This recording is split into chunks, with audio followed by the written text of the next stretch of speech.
À Neuf, pendant que Paris brûlait sous les flammes révolutionnaires dans les caves de l'Abbey Saint-Rémy de Reims, on découvrit 53 squelettes de femmes enchaînés aux murs de pierre. Tout portait encore les restes de robes de soins nobles.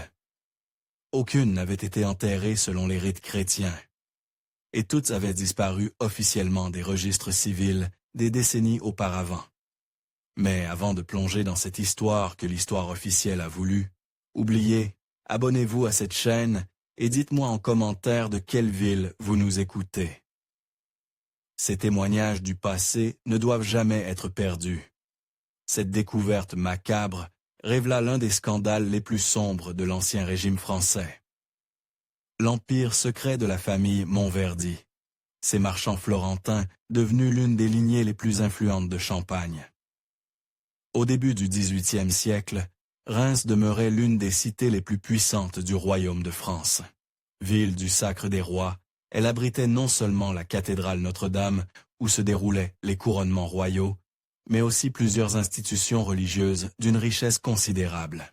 L'Abbey Saint-Rémy, fondé au XVIe siècle, était l'une d'entre elles. Cette abbaye bénédictine, située aux portes sud de la ville, s'étendait sur plusieurs hectares de terre fertile. Ses murs épais de calcaire blanc abritaient une communauté de 60 moines, mais aussi, et c'est là que commence notre histoire, une aile spécialisée dans le soin des âmes, troublées. Officiellement appelée Infirmerie Sainte-Thérèse pour les affections de l'esprit, cette section était réservée aux femmes nobles, souffrant de troubles mentaux, d'hystérie ou de ce que l'époque qualifiait pudiquement de possession démoniaque. L'air de Reims au XVIIIe siècle était lourd du parfum des vignobles environnants, mais aussi de l'encens perpétuel qui s'échappait des nombreuses églises. Dans les ruelles pavées, les sabots résonnaient contre la pierre, tandis que les cloches rythmaient une existence où religion et commerce s'entremêlaient intimement. C'était un monde où la foi servait autant à sauver les âmes qu'à dissimuler les péchés des puissants. Les Montverdi s'étaient établis à Reims en 1690, fuyant les troubles politiques de Florence. Giacomo Monverdi, le patriarche de la famille, avait rapidement compris que dans cette ville de tradition religieuse, la piété affichée ouvrait toutes les portes. En l'espace de 2 décennies, il était devenu l'un des principaux bienfaiteurs de l'abbaye Saint-Rémy, finançant la construction de nouvelles ailes, l'acquisition de manuscrits rares et l'entretien des jardins monastiques. Mais cette générosité apparente cachait un dessein bien plus sombre. L'histoire que nous allons vous révéler commença véritablement en 1718 avec la disparition mystérieuse de Dame Marguerite de Beaumont, épouse du comte Henri de Beaumont, seigneur des terres. De Vercy-Marguerite était une femme remarquable pour son époque, dotée d'une intelligence vive et d'un caractère indépendant. Elle gérait elle-même une partie considérable des finances familiales. Plus troublant encore pour les mentalités de l'époque, elle entretenait une correspondance fournie avec plusieurs philosophes parisiens, s'intéressant aux nouvelles idées qui commençaient à circuler dans les salons éclairés. Cette modernité d'esprit inquiétait profondément son époux, un homme traditionnel et profondément conservateur. Mais ce qui scella vraiment le destin de Marguerite, ce fut sa découverte accidentelle d'un détournement de fonds orchestré par son mari en collaboration avec certains membres de la famille Montverdi. Le 15 novembre 1718, par une froide matinée d'automne, Marguerite se rendit comme à son habitude, dans le bureau de son époux pour réviser les comptes du domaine. C'est là qu'elle découvrit, dissimulée derrière une pile de documents anodins, une correspondance compromettante entre Henri de Beaumont et Lorenzo Monverdi, le fils aîné de Giacomo. Les lettres révélaient être un système complexe de faux, contrats et de transactions fictives qui permettaient aux 2 hommes de détourner les revenus des terres de Beaumont vers des comptes secrets gérés par la famille Montverdi. L'argent était ensuite prêté à des taux usuraires à d'autres nobles en été, créant un réseau d'influence et de chantage qui s'étendait sur toute la région champenoise. Marguerite, femme de principe, confronta immédiatement son époux. Selon le témoignage de Marie Dubois, la femme de chambre qui servait la famille depuis 15 ans, la dispute qui s'ensuivit fut d'une violence inouïe. On entendit des cris, des objets qui se brisaient, puis un silence inquiétant. Le lendemain matin, Henri de Beaumont annonça à ses domestiques que son épouse était tombée gravement malade pendant la nuit. Elle souffrait, expliqua-t-il d'un air sombre, de crises d'hystérie et de visions démoniaques. Il avait pris la douloureuse décision de la confier aux soins spécialisés de l'abbaye Saint-Rémy, où les moines sauraient exorciser les démons qui possédaient son âme. Les semaines qui suivirent le départ de Marguerite furent marquées par un étrange silence. Les domestiques du château de Beaumont, habitués aux éclats de voix et aux rires de leur maîtresse, évoluaient désormais dans une atmosphère feutrée et oppressante. Henri de Beaumont avait interdit toute mention du nom de son épouse et avait renvoyé Marie Dubois, prétextant qu'elle répandait des rumeurs malveillantes sur la famille. Dans Reims, quelques âmes sensibles s'inquiétaient du sort de dame Marguerite. Madame de Pertuis, une amie proche qui partageait sa passion pour la lecture, tenta à plusieurs reprises de lui rendre visite à l'abbaye. Chaque fois, elle se heurta à un refus poli, mais ferme. Dame Marguerite était dans un état trop fragile pour recevoir des visites. Les prières et l'isolement étaient les seuls remèdes à son mal. Pourtant, des rumeurs troublantes commençaient à circuler. Un matin, Jacques Lemercier, un marchand de vin qui livrait régulièrement l'abbaye, jura avoir entendu des gémissements féminins s'échapper d'une fenêtre grillagée du bâtiment de l'infirmerie. Quand il en fit part au frère portier, celui-ci lui expliqua que les femmes soignées dans cette aile souffraient parfois de crises nocturnes terrifiantes, et que leurs cris étaient hélas la preuve que les démons luttaient contre les prières des saints hommes. Au fil des mois, d'autres disparitions similaires furent signalées dans la région. Madame Clotilde de Montmorency, épouse d'un riche propriétaire terrien, fut également conduite à l'infirmerie Sainte-Thérèse, après avoir, selon son mari, chopé une obsession malsaine pour les idées révolutionnaires qui commençaient à germer dans certains esprits. Dame Isabelle de la Rochefoucauld suivit quelques mois plus tard, officiellement victime d'une dépression mélancolique suite à la mort de son père, mais officieusement coupable d'avoir contesté publiquement les décisions financières de son époux. À chaque fois, le même schéma se répétait qu'une femme noble dotée d'un caractère fort et d'une certaine indépendance d'esprit se retrouvait en conflit avec son mari ou sa famille au sujet de questions d'argent, d'héritage ou d'influence. Quelques jours plus tard, elle développait mystérieusement des troubles mentaux qui nécessitaient un internement à l'abbaye Saint-Rémy. Ce qui était plus troublant encore, c'est que ces internements coïncidaient toujours avec des transferts de propriété ou des changements dans les testaments familiaux. Les époux ou les héritiers mâles récupéraient soudainement le contrôle total des biens, souvent avec l'aide financière et juridique de la famille Montverdi. Si cette coïncidence vous donne des frissons, likez cette vidéo et dites-nous en commentaire ce que vous pensez qu'il se passait réellement dans cette abbaye. En 1725, 7 ans après la disparition de dame Marguerite de Beaumont, l'abbaye Saint-Rémy accueillit une nouvelle religieuse, sœur Marie-Angélique de la Compassion. De son vrai nom, Catherine Moreau, cette jeune femme de 28 ans était la fille d'un apothicaire parisien. Dotée d'une solide éducation et d'un sens aigu de l'observation, elle avait choisi la vie religieuse non par mysticisme exalté, mais par vocation sincère au service des plus démunis. Son arrivée à Reims ne passa pas inaperçue.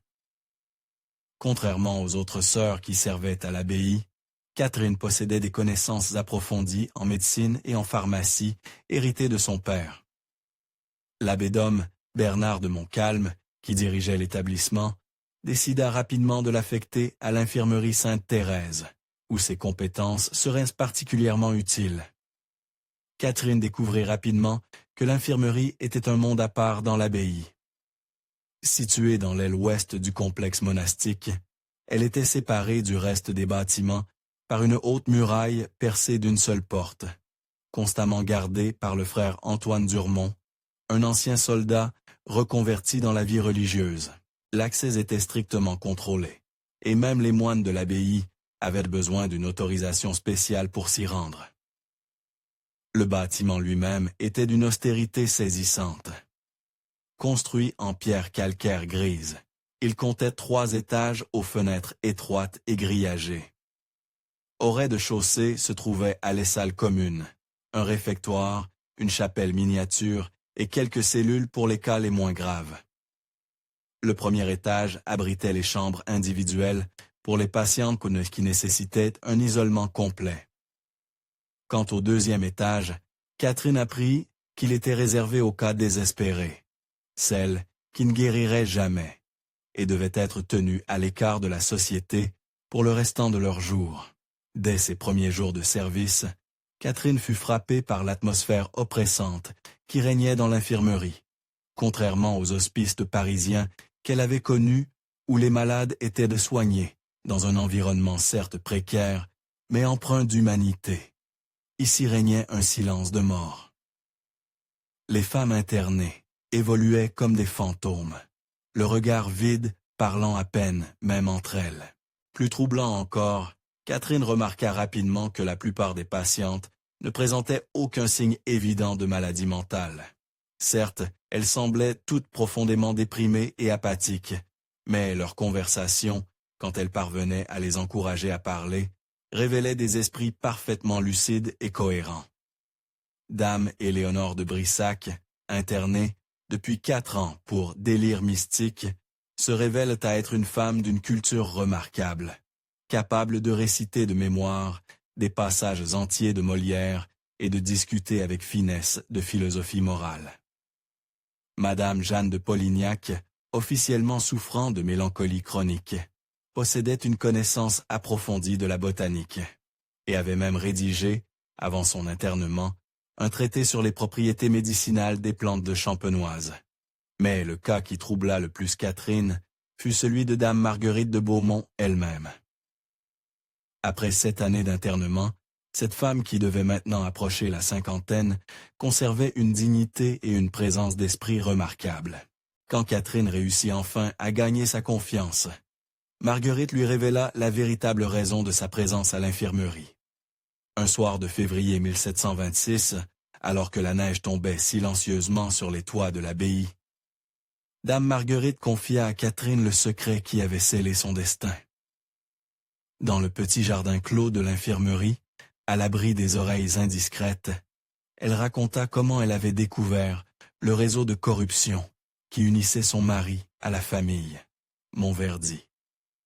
Mais ce qu'elle révéla ensuite dépassa tout ce que Catherine avait pu imaginer. Le détournement de fonds n'était que la partie visible d'un système beaucoup plus vaste et plus sinistre. Les Montverdi ne se contentaient pas de voler l'argent des familles nobles. Ils s'appropriaient littéralement leurs femmes. Voici comment fonctionnait leur stratagème diabolique, quand une épouse ou une héritière devenait gênante, soit parce qu'elle découvrait leur magouille, soit parce qu'elle s'opposait à leurs projets, soit simplement parce qu'elle possédait des biens qu'ils convoitaient. Les Montverdi orchestraient son internement à l'infirmerie Sainte-Thérèse. Avec la complicité de médecins corrompus, ils fournissaient de faux certificats attestant de troubles mentaux graves nécessitant un isolement prolongé. Une fois internée, la femme était légalement considérée comme incapable.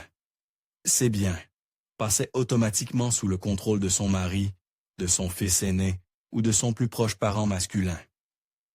Dans la plupart des cas, ces hommes étaient soit complices du système, soit contraints d'accepter par chantage ou par endettement. Mais le plus atroce, c'est que beaucoup de ces femmes n'étaient jamais destinées à ressortir de l'infirmerie. Pour maintenir le secret du système, les Montverdi avaient développé une méthode d'élimination lente et discrète. Les patientes les plus dangereuses, celles qui risquaient de parler ou qui possédaient des informations compromettantes, recevait des traitements spéciaux. Frère Mathieu Leblanc, l'infirmier en chef de l'établissement, était en réalité un ancien apprenti apothicaire chassé de Paris. Pour pratiques douteuses, sous couvert de soins médicaux, il administrait aux femmes désignées des doses progressivement croissantes d'opium et de diverses substances toxiques. La mort arrivait lentement, sur plusieurs mois, et pouvait facilement être attribuée à la maladie mentale ou à la mélancolie. Catherine écouta ce récit avec un mélange d'horreur et d'incrédulité. Comment un tel système avait-il pu fonctionner pendant des années sans que personne ne s'en aperçoive? Comment les autorités civiles et religieuses pouvaient-elles fermer les yeux sur de telles atrocités? La réponse était aussi simple qu'effrayante. La corruption touchait tous les niveaux de la société rémoise. L'abbé, Dom, Bernard, de Montcalm recevèrent des donations généreuses de la famille Montverdi en échange de son silence. Le lieutenant général de police, Pierre de Chamilly, avait ses propres dettes remboursées par leurs soins. Plusieurs juges du bailliage possédaient des parts dans les entreprises de commerciales dirigées par Lorenzo Montverdi. Même l'évêque de Reims, Monseigneur de Rouen-Soubise, entretenait avec eux des relations financières troubles. C'était un réseau parfaitement huilé, où chaque participant avait intérêt à maintenir le silence, et les rares voix qui tentaient de s'élever étaient rapidement réduites au silence par des moyens plus ou moins brutaux. Catherine commença à comprendre dans quel piège mortel elle était tombée. En tant que témoin de ce système, elle devenait elle-même une menace. Il lui fallait agir, mais avec une prudence absolue. Les semaines suivantes, Catherine mena sa propre enquête discrète au sein de l'infirmerie, profitant de sa position d'autorité relative en tant que sœur infirmière. Elle commença à fouiller dans les archives médicales de l'établissement. Ce qu'elle découvrit, dans les caves voûtées qui servaient de réserve aux documents, la glace d'épouvante. Dans des coffres poussiéreux, elle trouva des centaines de dossiers médicaux soigneusement falsifiés. Pour chaque femme internée, il existait deux versions de son histoire. Le dossier officiel, consulté par les familles et les autorités, qui décrivait des troubles mentaux progressifs et des traitements appropriés. Et le dossier secret, qui révélait la véritable raison de l'internement et les instructions concernant le sort à réserver à la patiente. Dame Marguerite de Deux. Beaumont était classé « danger permanent ». Élimination l'entrecommandée. Dame Clotilde de Montmorency portait la mention « possède informations compromettantes sur réseau Dijon. Traitement définitif nécessaire ». Quant à Dame Isabelle de la Rochefoucauld, son dossier indiquait simplement « héritage 50 000 livres ». Maintenir internement jusqu'à décès naturel, mais le plus horrifiant restait à découvrir. Dans un recoin sombre de la cave, Catherine tomba sur un registre relié de cuir noir qui portait le titre « Innocente 2 », registre Sainte-Thérèse, pieuse défunte. À l'intérieur, 53 noms de femmes, avec leur date d'entrée et de rappel à Dieu. Toutes étaient mortes entre 1718 et 1725. Tout avait été enterré dans le plus grand secret, dans les fondations même de l'infirmerie, pour éviter la propagation de leurs troubles mentaux aux autres fidèles, selon la note explicative rédigée de la main de Dom Bernard de Montcalm. Catherine réalisa avec horreur qu'elle marchait littéralement sur un cimetière clandestin.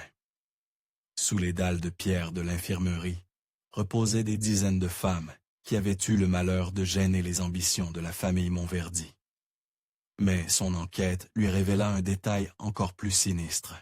Parmi les noms du registre mortuaire, elle reconnut plusieurs femmes qu'elle avait vues dans l'infirmerie au cours des dernières semaines.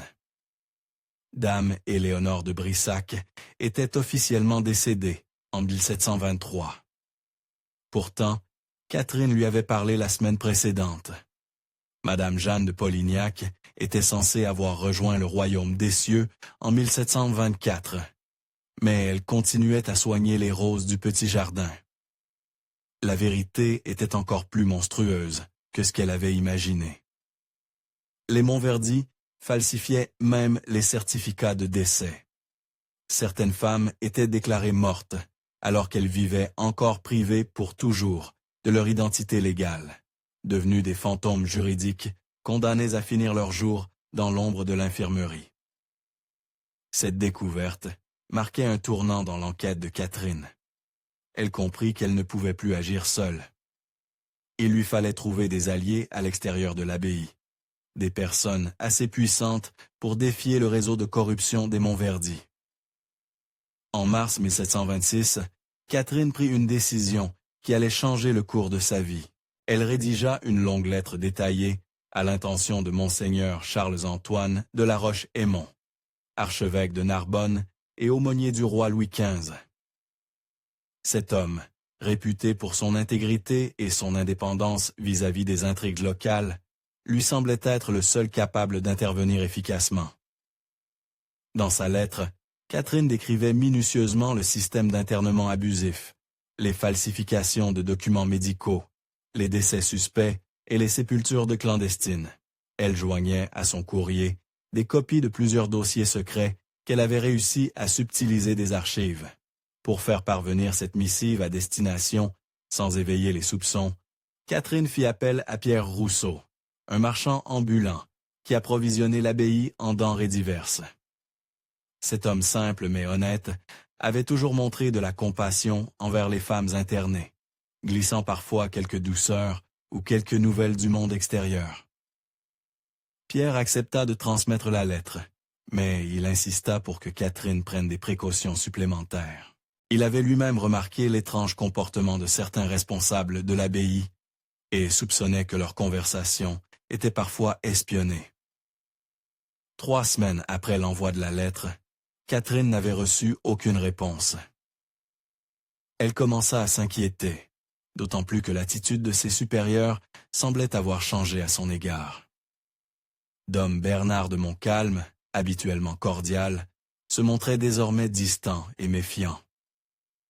Frère Mathieu Leblanc, l'infirmier en chef, lui posait des questions insidieuses sur ses activités et ses conversations avec les patientes. Le 15 avril 1726, Catherine comprit que sa lettre n'était jamais arrivée à destination. Pire encore, elle soupçonna qu'elle avait été interceptée et que sa tentative de dénonciation était maintenant connue de ses ennemis. Cette nuit-là, alors qu'elle se rendait comme à son habitude à la chapelle pour les vêpres, Catherine fut abordée par Pierre Rousseau. Le marchand était livide et tremblait de tous ses membres. Il lui apprit qu'il avait été arrêté, la semaine précédente, par les hommes du lieutenant de police sous prétexte de contrebande. Pendant sa détention, on l'avait interrogé longuement sur ses relations avec l'abbaye et ses conversations avec les religieuses.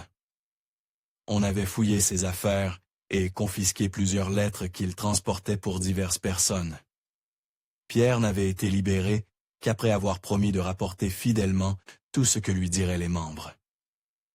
Du clergé de Saint-Grémy, il était maintenant devenu, bien malgré lui, un espion au service des Montverdi. Catherine réalisa qu'elle était désormais en grand danger.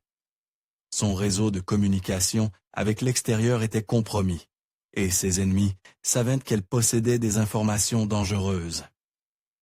Il ne lui restait plus qu'une solution: rassembler le maximum de preuves matérielles et tenter de s'échapper de l'abbaye pour aller porter ses accusations directement devant les autorités royales à Paris. Et jours qui suivirent cette révélation furent parmi les plus terrifiants de la vie de Catherine. Elle sentait sur elle le poids constant de regards hostiles et soupçonneux. Frère Mathieu Leblanc ne la quittait plus des yeux, prétextant vouloir l'aider dans ses tâches difficiles. Dom Bernard de Montcalm multipliait les visites impromptues à l'infirmerie, posant des questions apparemment anodines, mais qui révélaient une surveillance systématique de ses activités. Plus inquiétant encore, Catherine remarqua que plusieurs des femmes internées, avec lesquelles elle avait établi des relations de confiance, montrèrent des signes d'empoisonnement lent. Dame Marguerite de Beaumont, en particulier, avait développé une toux persistante et des tremblements dans les mains. Ses yeux, autrefois vifs et intelligents, commençait à se voiler d'une brume étrange. Quand Catherine tenta de s'opposer au traitement spécial que frère Mathieu administrait à Marguerite, elle se heurta à un refus catégorique, appuyé par l'autorité de dame Bernard. Pire encore, on lui fit comprendre clairement que son rôle était d'obéir aux instructions médicales, non de les contester.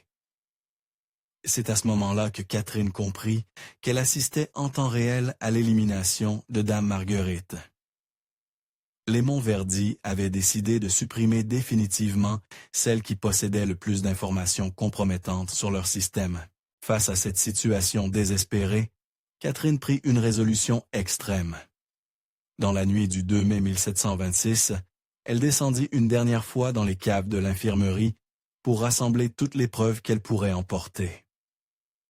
Elle vola plusieurs dossiers secrets, le registre mortuaire et même quelques échantillons des médicaments utilisés par frère Mathieu. Mais son plan s'effondra avant même qu'elle ait pu le mettre à exécution.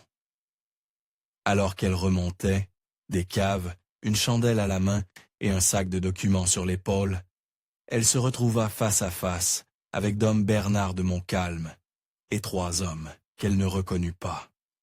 « Ma chère sœur Marie-Angélique, dit l'abbé d'une voix glaciale, il semble que vous souffriez vous aussi de troubles de l'esprit.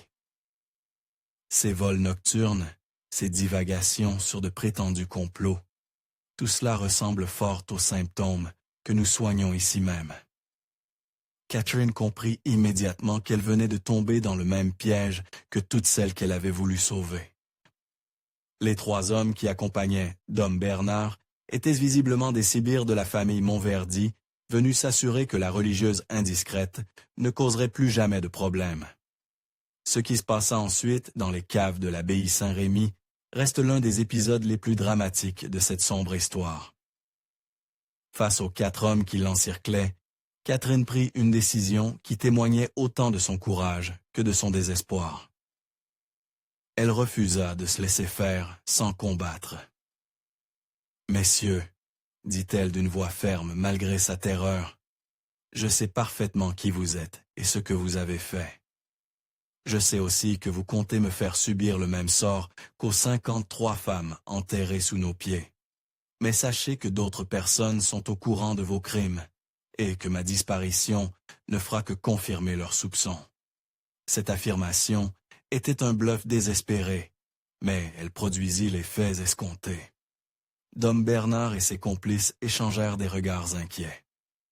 Ils ne pouvaient pas prendre le risque que Catherine ait réellement constitué un réseau de complices à l'extérieur de l'abbaye. Lorenzo Montverdi, car c'était lui le chef du groupe, fit un pas en avant. Cet homme d'une 50aine d'années, au regard froid et calculateur, était le véritable cerveau du système d'internement abusif. Il étudia Catherine avec l'attention d'un prédateur jugeant sa proie. « Ma chère sœur, dit-il finalement, vous vous faites des idées bien romanesques sur notre établissement. Nous nous contentons de soigner des femmes malades avec l'accord de leur famille et sous l'autorité de l'Église. Si certaines meurent, c'est hélas parce que leur maladie était incurable. Quant à ces documents que vous prétendez avoir trouvés, ils ne sont que le fruit de votre imagination perturbée. » Tout en parlant, Lorenzo faisait signe à ses hommes de se rapprocher de Catherine. Elle comprit qu'ils allaient tenter de la maîtriser pour la faire taire définitivement. C'est à ce moment précis que se produisit un événement qui bouleversa le cours des choses. Des bruits de pain précipités résonnèrent dans l'escalier menant aux caves, suivis de voix autoritaires qui ordonnaient d'ouvrir au nom du roi. Un groupe d'une dizaine d'hommes en armes, conduit par un officier des gardes françaises, fit irruption dans la cave. À leur tête marchait un personnage que Catherine reconnut immédiatement. Monseigneur Charles-Antoine de la Roche-Estimon, l'archevêque de Narbonne, à qui elle avait écrit. La lettre de Catherine était bel et bien arrivée, à destination, mais par un chemin détourné. Pierre Rousseau, le marchand ambulant, avait été plus malin que ses geôliers ne l'avaient recru. Avant de remettre la missive aux autorités locales, comme on le lui avait ordonné, il en avait fait réaliser une copie par un écrivain public de Reims. Cette copie avait été acheminée vers Paris par un autre réseau de marchands et avait, finalement, atteint l'archevêque. Monseigneur de la Roche-Estimon avait immédiatement compris la gravité des accusations portées par Catherine. Mais plutôt que d'alerter les autorités locales qu'il soupçonnait d'être corrompues, il s'était adressé directement au ministre de la Justice du roi, le chancelier d'Aguesseau. Celui-ci avait ordonné une enquête secrète, menée par des hommes sûrs, venus spécialement de Paris. L'arrivée des enquêteurs royaux dans les caves de l'abbaye créa un moment de stupeur absolue. Lorenzo Monverdi et Dom Bernard, pris en flagrant délit de tentative d'intimidation, ne purent que balbutier des explications incohérentes. Les documents que Catherine tenait encore dans ses mains constituaient des preuves accablantes qu'il était désormais impossible de nier ou de détruire. Monseigneur de la Roche-Estimon examina rapidement les registres falsifiés et le livre mortuaire clandestin. Son visage se durcit à mesure qu'il prenait conscience de l'ampleur du scandale. « Messieurs, dit-il d'une voix tonnante qui résonna dans les voûtes de pierre, au nom de Sa Majesté Louis XV et de la Sainte Église catholique, je vous arrête pour enlèvement, séquestration, falsification de documents, assassinat et profanation de sépulture. Que Dieu ait pitié de vos âmes, car la justice des hommes sera impitoyable. » Ce qui suivit cette arrestation spectaculaire dépassa en horreur tout ce que les enquêteurs avaient pu imaginer. Guidés par Catherine et armés du registre mortuaire, ils entreprirent de fouiller systématiquement les fondations de l'infirmerie Sainte-Thérèse. Les premiers corps furent découverts dès le lendemain. Enterrés dans des fosses peu profondes, creusés à même la terre battue des caves. Contrairement aux sépultures chrétiennes traditionnelles, ces femmes avaient été jetées pêle-mêle dans des trous, souvent plusieurs ensemble, sans cercueil ni linceul. Beaucoup portaient encore les restes de leurs vêtements de soie, témoignage poignant de leur rang social d'origine. L'état de conservation de certains corps permit aux médecins légistes dépêchés de Paris d'établir les causes du décès. Dans la majorité des cas, ils trouvèrent des traces d'empoisonnement lent par l'arsenic et l'opium, confirmant les accusations de Catherine concernant les traitements administrés par frère Mathieu Leblanc. Mais la découverte la plus bouleversante eut lieu le 3e jour des fouilles. Dans une cave plus profonde, située sous la chapelle de l'infirmerie, les enquêteurs mirent au jour une chambre secrète, aménagée dans la roche calcaire. Cette pièce, accessible uniquement par un passage dissimulé derrière l'autel, avait servi de prison particulière pour les femmes les plus dangereuses. Les murs de cette geôle souterraine portaient des inscriptions gravées à même la pierre par les prisonnières. Certaines avaient écrit leur nom, d'autres des prières désespérées, d'autres encore des accusations directes contre leur geôlier. Une inscription, gravée d'une main tremblante près de l'entrée, résumait toute l'horreur du lieu. Ici meurent glantes les femmes qui ont osé dire la vérité. Dans cette même chambre, les fouilleurs découvrirent les restes de 8 femmes enchaînées au mur. Elles avaient manifestement été abandonnées là, jusqu'à ce que mort s'ensuive. Parmi elles, les enquêteurs identifièrent Dame Charlotte de Bourbon-Condé, une cousine éloignée de la famille royale qui avait officiellement disparu en pèlerinage en 1721, mais qui avait en réalité tenté de dénoncer la corruption de certains nobles de la région. Le procès qui s'ouvrit à Paris en septembre 1726, devant le Parlement de la capitale, fut l'un des scandales judiciaires les plus retentissants du règne de Louis XV. Pour éviter que l'affaire ne compromette la réputation de l'Église et de la noblesse, les autorités royales tentèrent dans un premier temps de limiter la publicité des débats. Mais l'ampleur des révélations rendit rapidement impossible tout effort de dissimulation. Lorenzo Monverdi, confronté aux preuves accablantes réunies contre lui, tenta d'abord de nier sa culpabilité. Puis, face à l'évidence, il adopta une stratégie de défense aussi cynique qu'éclairante. Il affirma que son système d'internement abusif répondait à une demande sociale réelle.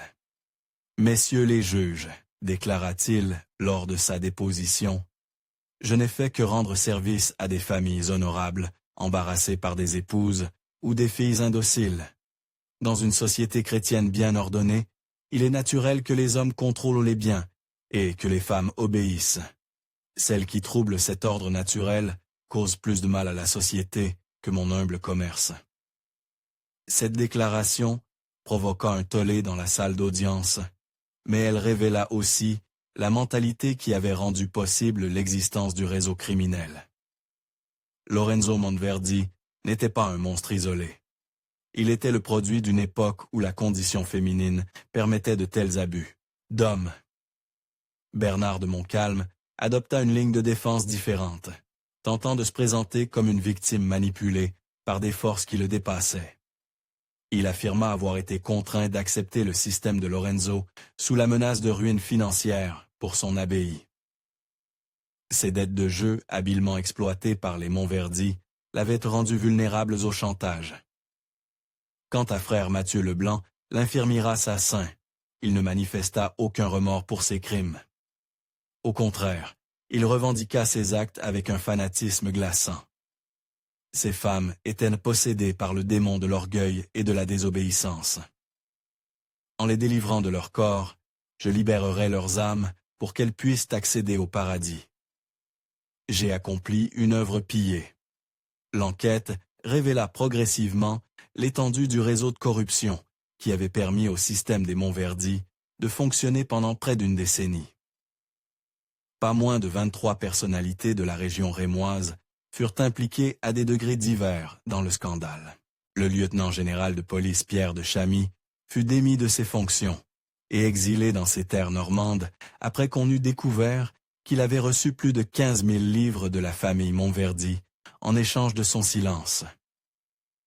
Plusieurs juges du bailliage furent également écartés, leurs décisions concernant les internements étant systématiquement révisées. Plus surprenant encore, l'enquête révéla que le système des Monteverdi n'était pas unique en son genre. Des réseaux similaires, quoique de moindre ampleur, existaient dans d'autres régions de France. À Lyon, à Bordeaux, à Toulouse, des familles de financiers avaient développé des méthodes comparables pour s'approprier les biens de femmes. Gênante. Cette découverte provoqua une vague d'enquête dans tout le royaume. Entre 1726 et 1730, plus de 200 cas d'internement abusif furent recensés et révisés. Beaucoup de femmes officiellement décédées furent retrouvées vivantes dans des institutions religieuses ou des maisons de santé privées. L'affaire eut également des répercussions importantes sur la législation française. En 1729, un édit royal réforma les procédures d'internement pour troubles mentaux, exigeant désormais l'avis concordante de 3 médecins indépendants et l'autorisation d'un magistrat pour toute séquestration de plus de 3 mois. Pendant que se déroulait le procès des responsables, une question cruciale se posait. Que faire des femmes qui avaient survécu aux horreurs de l'infirmerie Sainte-Thérèse, dame Marguerite de Beaumont, dont l'empoisonnement lent avait été interrompu à temps, put être soignée et retrouva progressivement sa santé. Mais sa réintégration dans la société se révéla plus complexe que prévu. Son mari, Henri de Beaumont, avait entre-temps dilapidé la majeure partie de ses biens et contracté de nouvelles dettes. Officiellement veuve depuis 8 ans, il avait même entamé des négociations matrimoniales avec une riche héritière de Troyes. La résurrection légale de Marguerite créa une situation juridique inédite qui passionna les juristes de l'époque. Comment traiter le cas d'une femme officiellement décédée qui revenait réclamer ses droits? Son mariage était-il toujours valide? Ses biens avaient-ils été légalement transmis? Il fallut l'intervention personnelle du roi Louis XV pour trancher ces questions épineuses. Un arrêt royal de 1727 annula rétroactivement tous les actes juridiques pris pendant l'internement abusif de Marguerite et ordonna la restitution intégrale de ses biens. Quant à son mariage, il fut déclaré dissous en raison de la participation active d'Henri de Beaumont au complot. Les autres survivantes connurent des sorts divers. Certaines, comme Dame Éléonore de Brissac, réussirent à récupérer leurs biens et à reconstruire leur vie. D'autres, traumatisées par des années de captivité, choisirent de se retirer dans des couvents véritables pour finir leurs jours dans la prière et la méditation. Le cas le plus tragique fut celui de Madame Jeanne de Polignac. Les années d'empoisonnement lent avaient définitivement altéré sa santé mentale. Bien que libérée de l'infirmerie, elle ne parvint jamais à retrouver sa lucidité d'antan et mourut dans un hospice parisien en 1731, victime ultime du système criminel des Montverdis.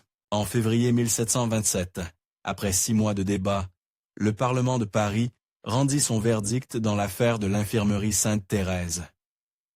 Les peines prononcées témoignaient de la gravité exceptionnelle des crimes commis.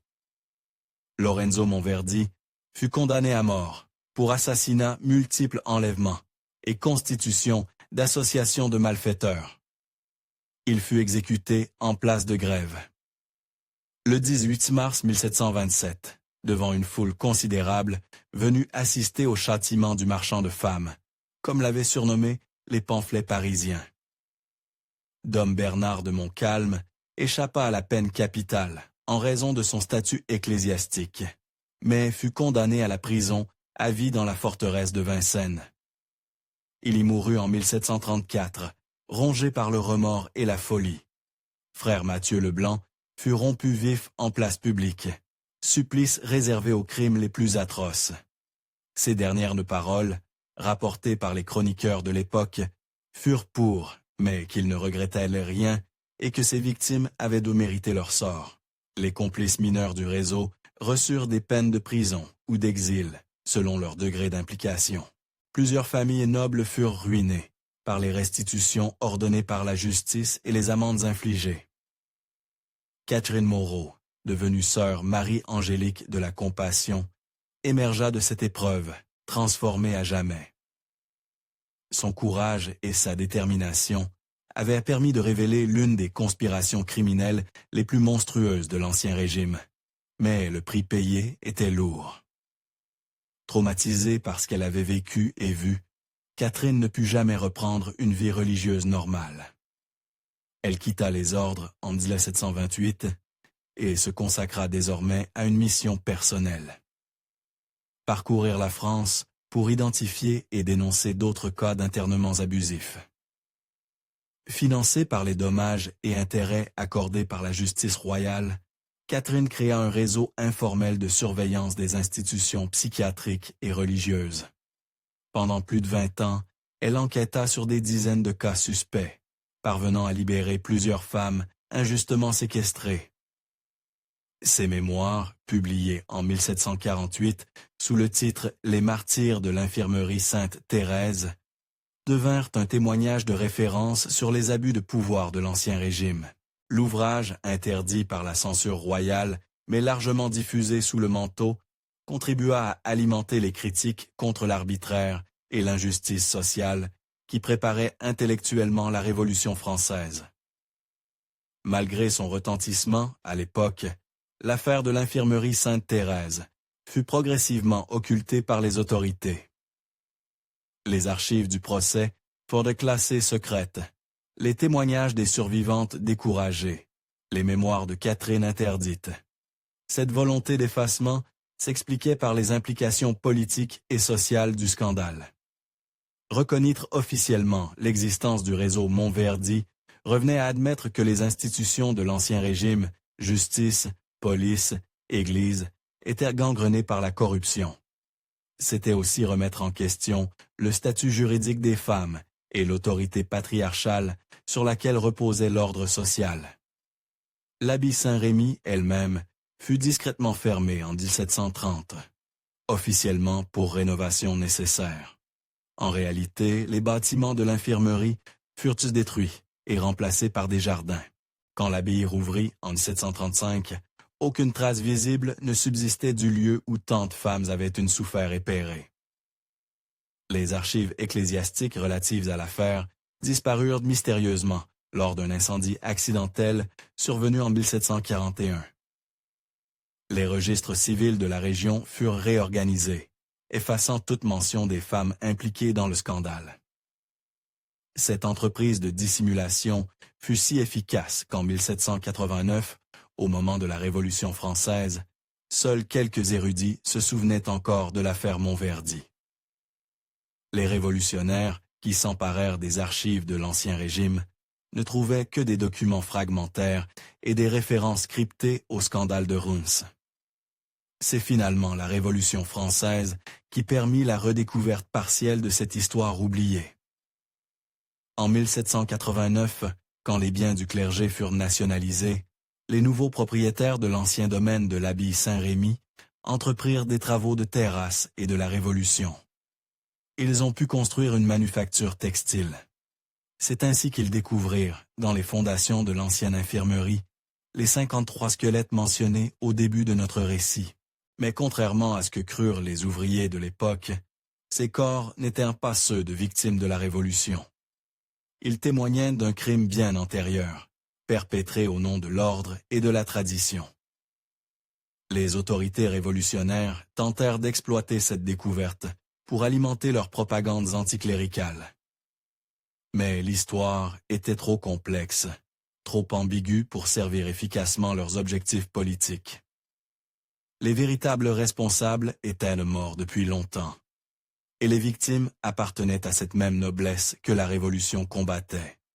Le rapport officiel sur la découverte, rédigé par le citoyen Fouché, alors administrateur du district de Reims, fut expédié aux archives nationales et y disparut dans l'océan des documents révolutionnaires. Il ne fut retrouvé qu'en 1987, lors d'un classement de fonds d'archives, par un historien qui travaillait sur toute autre chose. Aujourd'hui, plus de 2 siècles après les événements, que reste-t-il de cette histoire? L'emplacement de l'ancienne abbaye Saint-Rémy est occupé par un quartier résidentiel moderne de Reims. Aucune plaque ne commémore les femmes qui y périrent. Aucun monument ne rappelle le courage de sœur Marie-Angélique. Pourtant, pour qui sait regarder, des traces subsistent. Dans les archives départementales de la Marne, un chercheur patient peut encore retrouver quelques documents éparses qui évoquent à l'affaire. Dans les registres paroissiaux de certains villages champenois, on trouve des mentions civilines de dames décédées loin de chez elles, dont les familles ont fait dire des messes sans pouvoir récupérer les corps.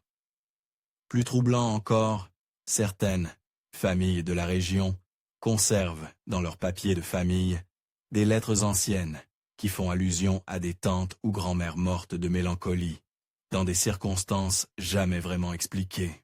Ces fragments de mémoire familiale, transmis de génération en génération, sont peut-être les derniers échos des drames qui se jouèrent dans l'infirmerie Sainte-Thérèse. L'histoire de la famille Monverdi nous rappelle que la vérité historique ne disparaît jamais complètement. Elle peut être occultée, falsifiée, oubliée, mais elle laisse toujours des traces pour qui prend la peine de les chercher. Et surtout, elle nous enseigne que derrière les façades respectables du pouvoir et de la tradition, peuvent dans se cacher les crimes les plus atroces. En écoutant cette histoire, vous êtes-vous demandé combien d'autres secrets de ce genre dorment encore dans les archives oubliées? Combien de femmes, à travers les siècles, ont payé de leur liberté ou de leur vie le crime d'avoir défié l'ordre établi?